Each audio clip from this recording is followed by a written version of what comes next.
Magandang araw mga kaibigan.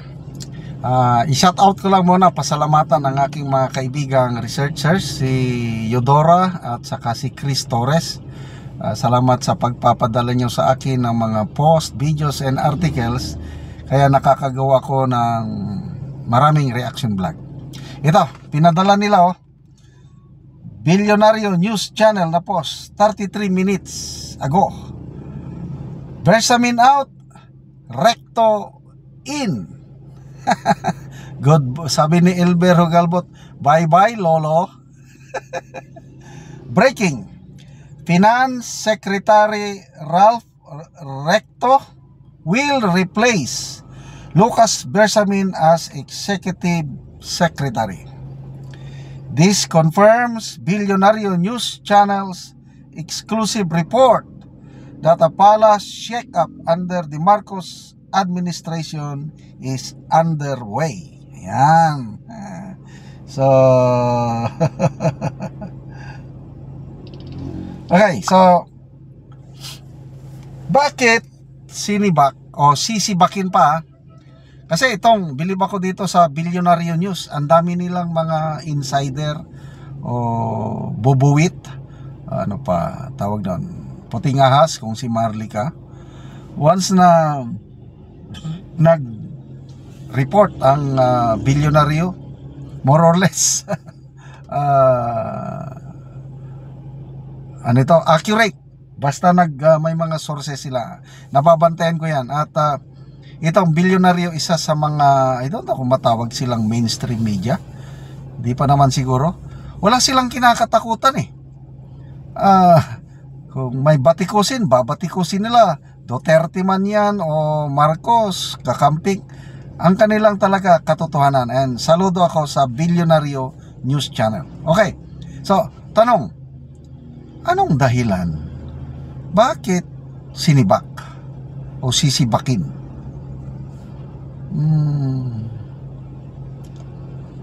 Ito, haka-haka ko lang ito opinion ko lang. Nung Blue Ribbon Committee hearing, salita yung Yusek Bernardo, Robert Bernardo ba yun? Nabanggit ang pangalan ni E.S. Bersamin na di umano nakatanggap ng kickback. But after that, wala lang, pinabaliwala lang. Ang mga kinasuhan lang o mga kakasuhan ko yung mga binanggit na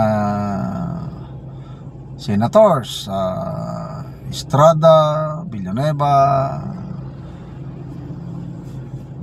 Chis Escudero, plus iba pa.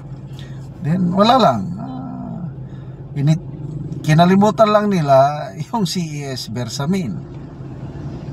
Tapos itong pasabog ni Saldico, dalawang binanggit niyang pangalan, Secretary Pangandaman at saka Yusek Bersamin, hindi yung ES iba itong Yusek Bersamin. Sabi ko, saang Yusek kaya ito at anong relationship niya kay ES Bersamin?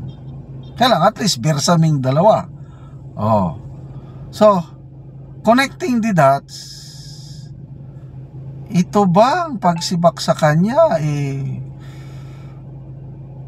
may connection dito sa mga aligasyon ni Saldico? May connection ito sa flood control anomaly? Ito, tanong ko lang, these are just opinion, kasi nagtataka ako bakit sisibakin, dahil tingin ko naman napaka-loyal. When loyalty is concerned, napaka-loyal si E.S. Bersamin. Talagang taga-depensa talaga. Para siyang si Auntie Claire, na although mas maganda lang ang dating pag nagsasalita si E.S. Bersamin, hindi yung nakakairita katulad ni Auntie Claire. Nakakatawa, nakakairita. Mas okay pag sumasagot, professional ang dating pag nagsasalita si E.S. Bersamin, para sa akin. Kaya to me, he's doing a good job as ES Executive Secretary. Bakit mo sisibakin? Na may nababasa akong comments lang ito ha. I don't know nung basihan nila dahil lilipad na daw siya eh. Bakit siya lilipad? Ano ba? Sandali ha.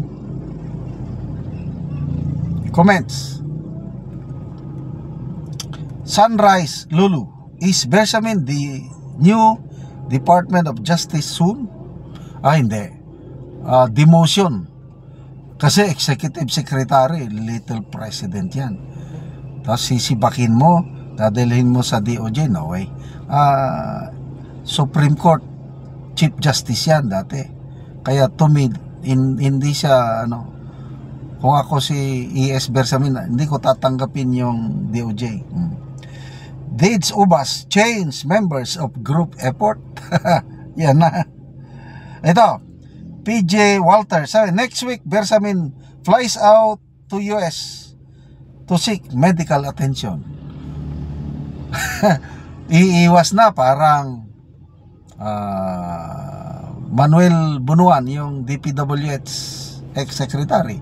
Wala na, umalis na. At pinayagan naman. Although ICI sinabi na pakibantayan nyo, Immigration Bulletin Lookout Order, kasi parang may conflict interest, pinapabantayan. Kaya lang, pinalis pa rin. Useless.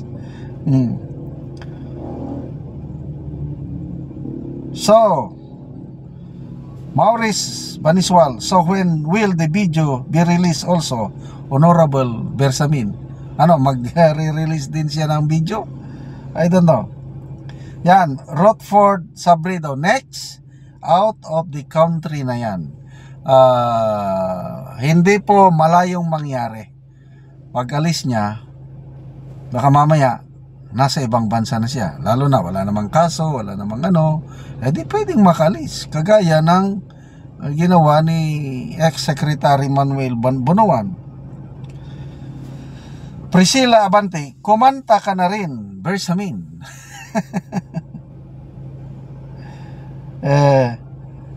Lamberto Season, may bagong maitim na plano. So, kung sinasabi ng bilyonaryo na may palace shake-up, baka umpisa lang ito. So, sino pa yung mga susunod na tatanggalin or susunod na mag-resign? Ang delikado, baka nagre-resign sila. Kaya lang sinasabi lang na sisibakin. Ito, kutob ko lang ito. I might be wrong. Baka may sunod-sunod na mga cabinet secretaries na mag-resign. Pag nangyari yan, something is delikado na. Pag ang mga cabinet secretaries ay nagre-resign na. Sana hindi mangyari. Okay niyong tatanungin? Sama katulad ni BP Sara, sabi niya, ayokong mag-resign si PBBM, I just want him to do his job. Sabi ni Sasasot, ayokong mag-resign si PBBM. Bakit? Hindi daw historical. Gusto niya mas historical. Salamat mga kaibigan sa inyong pagsubaybay sa ating channel. Nakakatulong kayo ng maigi sa tribong Talandig ng Bukidnon. Dahil ang income natin sa channel na ito is pantulong po sa tribo. Namimigay tayo ng libreng yero at pako para makapagpatayo naman itong tribong ito ng mas maayos na tirahan. Panoorin nyo ang video na ito. Okay, salamat anay nag-sponsor sa pangito.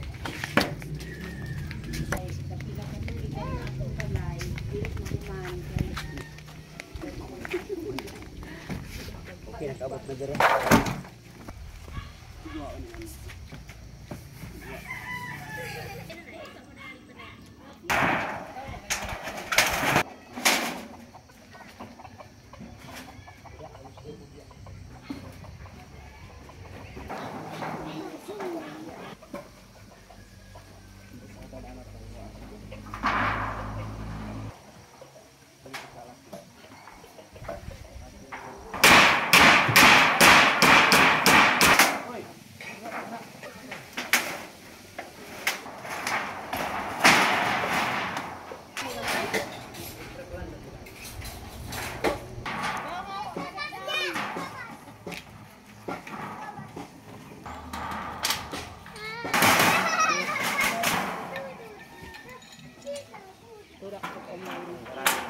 Karon naman na gid sa pag-ato. Hindot na gid nga tanawon. Sa nag-sponsor aning Sin